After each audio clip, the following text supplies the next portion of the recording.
Doctor Shyamaprasad মুখার্জির জন্ম শতবার্ষিকী। আমি বিরোধিতা করব না।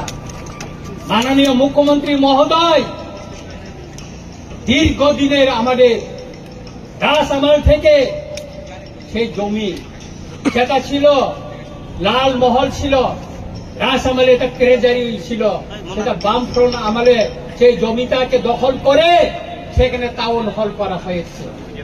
আমরা বিরোধিতা করিনি, টাউন হল থাকো, আমরা বিরোধিতা করিনি।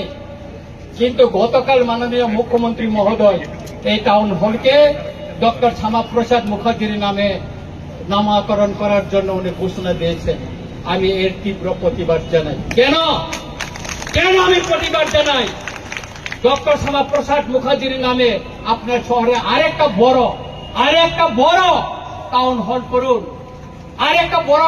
করুন, আর এই টাউন হলকে টাউন হলে রেখে দিন।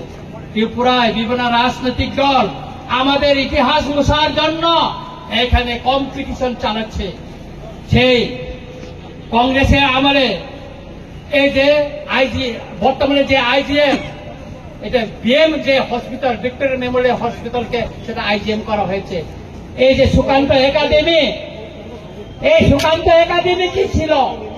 এটা দরবার হল ছিল, দরবার, এটাকে এখন সুকান্ত একাডেমি করা হয়েছিল। এখানে আগে দরবার হল ছিল। এইভাবে ত্রিপুরার ইতিহাসকে মুছে যাওয়ার জন্য সে আস্তবলকে স্বামী বিবেকানন্দ ময়দান ঘোষণা করা হয়েছে। এটা আমরা মেনে নিব না। আমরা অনুরোধ করব মাননীয় মুখ্যমন্ত্রীকে, বিনয়ের সঙ্গে অনুরোধ করব, মাননীয় মুখ্যমন্ত্রী মহোদয়, আপনি আরেকটা জায়গায় অনেক কোটি টাকায় শীতাতাপ নিয়ন্ত্রিত একটা ডক্টর শ্যামাপ্রসাদ মুখার্জির নামে আপনি আরেকটা হল করুন, টাউন হল করুন, তাতে আমাদের এটা আমাদের কোন আপত্তি থাকবে না। কিন্তু এই টাউন হলকে আপনি ডক্টর শ্যামাপ্রসাদ মুখার্জির নামে নামকরণ করে আপনি বিতর্ক হবেন না, কারণ কেউ করেনি। আমি ধন্যবাদ দিতে চাই আমাদের প্রাক্তন মুখ্যমন্ত্রী বিপ্লব দেবজিকে। তিনি থাকাকালীন আমাদের বরমুড়াকে হাতাইকত, গন্ধাতিসা, তারপর আগরতলা এয়ারপোর্টকে তিনি মহারাজা বীর বিক্রম মহারাজার নামে তিনি করে গেছেন। সেই জন্য ওনাকে আমি ধন্যবাদ জানাই।